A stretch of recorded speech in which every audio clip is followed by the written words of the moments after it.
നമസ്കാരം. ലോക്സഭാ തിരഞ്ഞെടുപ്പ് ഫലത്തിന്റെ ഷോക്കിലാണ് CPM. പാർട്ടി ഗ്രാമങ്ങളിലെ തിരിച്ചടിയാണ് പിണറായിയെയും പാർട്ടി സെക്രട്ടറി ഗോവിന്ദനെയും തകർത്തത്. അതിൽ പ്രധാനമായും കയ്യൂരും ആന്തൂരുമാണ്. ഇവിടെ പ്രതീക്ഷിച്ച വോട്ട് കിട്ടില്ലെന്ന് മാത്രമല്ല, ആന്തൂരിലെ സാജൻ എന്ന വ്യവസായി പാർട്ടി സെക്രട്ടറി ഗോവിന്ദന്റെ ഭാര്യ PK ശ്യാമള ഗോവിന്ദൻ എന്ന നഗരസഭാ ചെയർപേഴ്സന്റെ പീഡനത്തെ തുടർന്ന് ജീവനൊടുക്കേണ്ടി വന്ന ആന്തൂരിൽ ഇത്തവണ ജയിച്ചത് BJP.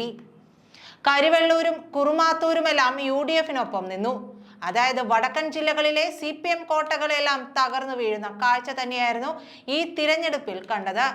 UDF-നോ NDA-ക്കോ ഏജന്റുമാരില്ലാത്ത ബൂത്തുകളിൽ പോലും ഇടതുപക്ഷത്തിന് വോട്ട് കുറഞ്ഞു. മാത്രമല്ല, മറ്റ് ബൂത്തുകളിൽ ഇരിക്കുന്നവർക്ക് നേരെ പോലും LDF പ്രവർത്തകർ മുളകുപൊടി എറിഞ്ഞ സംഭവങ്ങൾ വരെ ഇത്തവണ LDF-നെ താഴെ ഇറക്കുന്നതിന് കാരണമായി. പാർട്ടിക്കുള്ളിൽ ഇപ്പോൾ മുറിമുറുപ്പ് തുടങ്ങിയിരിക്കുകയാണ്. നിയമസഭയിലേക്ക് 2021-ൽ നടന്ന തിരഞ്ഞെടുപ്പിൽ 99 സീറ്റോടെ തുടർഭരണം ലഭിച്ച LDF 2024-ലെ പാർലമെന്റ് തിരഞ്ഞെടുപ്പിൽ മുന്നിലെത്തിയത് വെറും 18 നിയമസഭാ മണ്ഡലങ്ങളിൽ മാത്രം. അന്ന് 41 സീറ്റിൽ ഒതുങ്ങിയ UDF-ന് ലീഡ് 118 സീറ്റിൽ. അന്ന് നേമത്തെ ഏക നിയമസഭാ അക്കൗണ്ട് പോലും നഷ്ടപ്പെട്ട BJP പാർലമെന്റിൽ അക്കൗണ്ട് തുറന്നത് മാത്രമല്ല, 11 നിയമസഭാ സീറ്റുകളിൽ ഒന്നാമതും എത്തി. മറ്റ് 8 സീറ്റുകൾ രണ്ടാമതും. 2019-ലെ അല്ലെങ്കിൽ ഇപ്പോൾ പാർലമെന്റ് സീറ്റിൽ 1-ൽ ഒതുങ്ങി. ഇതോടെ തോൽവിയുടെ കാരണങ്ങൾ കണ്ടെത്താനുള്ള താത്വിക അവലോകനത്തിന് ഈ മാസം 17-ന് CPM സംസ്ഥാന സെക്രട്ടേറിയറ്റും 18, 19, 20 തീയതികളിൽ സംസ്ഥാന കമ്മിറ്റിയും ചേരുമെന്നാണ് വിവരങ്ങൾ. 2019-ലെ ലോക്സഭാ തിരഞ്ഞെടുപ്പിൽ UDF തൂത്തുവാരിയപ്പോഴും ഇത്രയധികം വോട്ടുകൾ മറിഞ്ഞിട്ടില്ല. ശബരിമല പ്രശ്നവും പെരിയ ഇരട്ടക്കൊലയും രാഹുൽ ഗാന്ധി ഇഫക്റ്റുമെല്ലാം പരാജയ കാരണമായി കണ്ട് പതിയെ ജനങ്ങൾക്കിടയിലേക്ക് ഇറങ്ങുകയാണ് അന്ന് CPM നേതൃത്വം ചെയ്തത്. ഇക്കുറി അങ്ങനെയൊരു വിഷയവുമില്ല. ഭരണവിരുദ്ധ വികാരമാണെന്ന് പറയുമ്പോഴും ഇത്രയധികം വോട്ട് ചോർച്ചയോ എന്ന് പരസ്പരം ചോദിക്കുകയാണ് പ്രവർത്തകർ. മുഖ്യമന്ത്രി പിണറായി വിജയൻ പ്രതിനിധാനം ചെയ്യുന്ന ധർമ്മടം നിയമസഭാ മണ്ഡലത്തിൽ ലോക്സഭാ തിരഞ്ഞെടുപ്പിൽ ബൂത്ത് തലത്തിൽ LDF-ഉം UDF-ഉം ഒപ്പത്തിനൊപ്പം.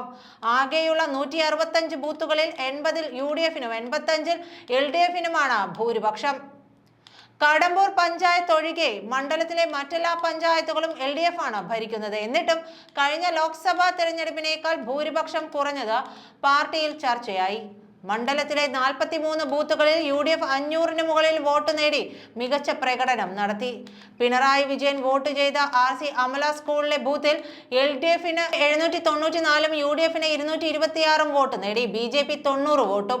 2021-ലെ നിയമസഭാ തെരഞ്ഞെടുപ്പിൽ പിണറായിയുടെ ബൂത്തിൽ 907 വോട്ടായിരുന്നു LDF-ന്. BJP-യുടെ പ്രചാരണ ബോർഡോ പാർട്ടി പതാകകളോ സ്ഥാപിക്കാത്ത പ്രദേശങ്ങളാണ് പിണറായി വില്ലേജ് പരിധിയിലുള്ളത്. ഈ പ്രദേശങ്ങളിലെ 12 ബൂത്തുകൾ BJP-ക്ക് 1296 വോട്ട് കിട്ടിയത് പാർട്ടി കേന്ദ്രങ്ങളിൽ ചർച്ചയായി. BJP-ക്ക് പിണറായി പഞ്ചായത്തിൽ കഴിഞ്ഞ തിരഞ്ഞെടുപ്പിനേക്കാൾ വോട്ട് കൂടി. ഇത്തവണ 2715 വോട്ടാണ് BJP സ്വന്തമാക്കിയത്. CPM ശക്തി കേന്ദ്രങ്ങളിൽ തങ്ങളുടെ വോട്ട് കൂടിയെന്നാണ് BJP-യുടെ വിലയിരുത്തൽ. നോട്ടയ്ക്ക് മണ്ഡലത്തിലാകെ 1345 വോട്ട് വീണു. 2021-ലെ നിയമസഭാ തെരഞ്ഞെടുപ്പിൽ പിണറായിക്ക് ധർമ്മടത്ത് 50,123 വോട്ടായിരുന്നു ഭൂരിപക്ഷം.